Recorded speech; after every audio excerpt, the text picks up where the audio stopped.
Құрметті тыңдармандар, арнама тіркеліп қолдау көрсете отырыңыздар. Қазақша каналды қолдап, әңгіме ұнаса лүпіл басып пікір жазып қалдырыңыздар. Алдын ала рахмет.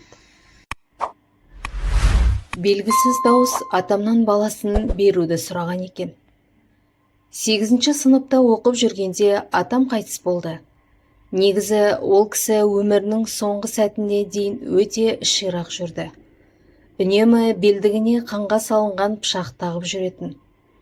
Ал кейде өз-өзімен сөйлесіп, дауыс көтеріп ұрсып кететін. Кіммен, неге ұрсып жатқанда біле бермейтінбіз. Ондай кездерде атамның жанына жақындауға қорқатынбыз. Өйткені кей-кейде біреулермен қырық пышақ болып ұрсып, тіпті белбеуінде тағулы тұрған қыннан пышағын суырып алып, енді ешқайсысын бермеймін деп бізге көрінбейтін әлде біреулерге тұра ұмтылатын. Әлден уақытта барып басылатын. Әкемнің айтуынша атам ондай күйге 60-шы жылдарда тап болған. Атамның сондай күйге тап болған жайлы әкем айтқан әңгімені басынан баяндайын. Бір күні атам кеш болып қалған мезгілде көрші ауылдан келе жатады. Ауылға жақындап қалғанда жол бойында отырған жас шамасы 4-5-тердегі қызды көреді. Адасып қалған болар деген атам. Кімнің баласы екен, мұнда қайдан келген сұрайды. Бірақ қыз бала жауап қайтпайды. Байғұс бала мылқау екен ғой, мына жерде қасқыр тартып кетер, ата-анасы іздеп жүрген шығар. Ауылға барған соң ата-анасы да табылар деп ойлаған атам қызды атына мінгестіріп үйіне алып келеді. Үйге жеткенде қызды аттан түсірейін деп арт жағына қараса, қыз жоқ. Алғашында жолда түсіп қалды ма деп ойлайды. Бірақ қыз аттан құлап қалса сезер еді. Демек, мұның бір құпиясы болғаны. Атамның бойын үрей билейді. Кәлимасын қайтарып, аптығып басып жан-жағына қарайды. Ешкім көрінбейді. Сосын үйге кіреді. Үйге кірген соңда атамның бойындағы үрей тарқамайды. Бір жағдайдың болған сезген әжем не болғанын сұрайды. Атам болған жағдайды айтып береді. Ертеңінде түнде ғана ойнап отырған әкемнің 9 жастағы қарындасы таңертең қатты ауырып тұрады. Не болғаны түсініксіз. Тілден қалып көзін ашпайды. Науқастанған баланы қараған молда да емші де нақты ештеңе айта алмайды. Жасаған ем-домдарының да көмегі болмайды. Атам мен әжемнің Алладан тілек тілеуден өзге амалдары қалмайды. Кеш болғанда кенет атам өз-өзімен сөйлесіп, бермеймін деп жылай бастайды. Атамның мына күйін көріп қорқып кеткен әжем туыстарды шақыртады. Үйге келген үлкен кісілер қызының ауырғаны жанына батқан болар деп пайымдап, басу айтып сабырға шақырады.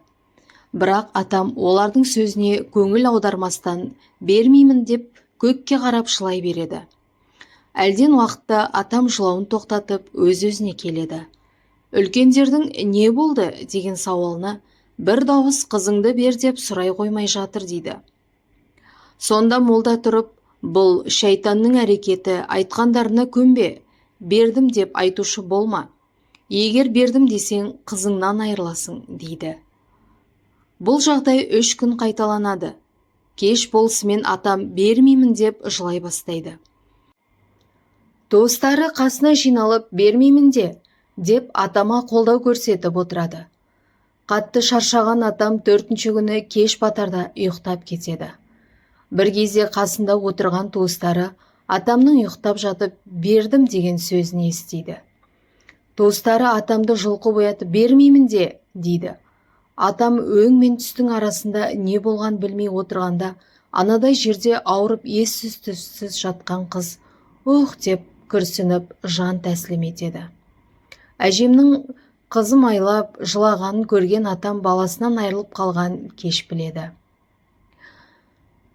Жалма-жан бермеймін деп айғай салады, бірақ атам кешіккен еді.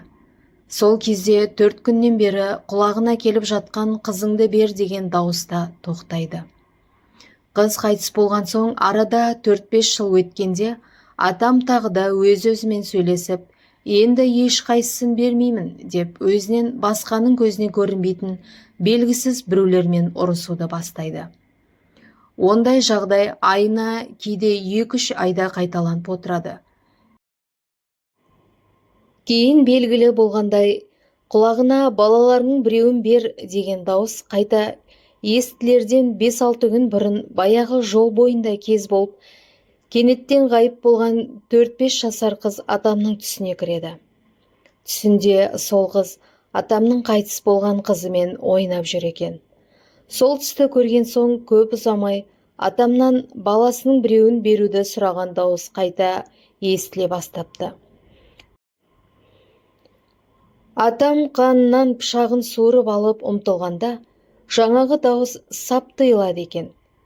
Сол себепті атам үнемі белдігіне қанға салынған пышағын тағып жүретін болған көрінеді. Санама сол сияқты талай сұрақ ұялады, бірақ ешбіріне нақты дәлелді жауап таба алмадым. Бір білерім қандай да бір тылсым құдіреттің әсері болған-ау, бірақ ол қандай тылсым күш.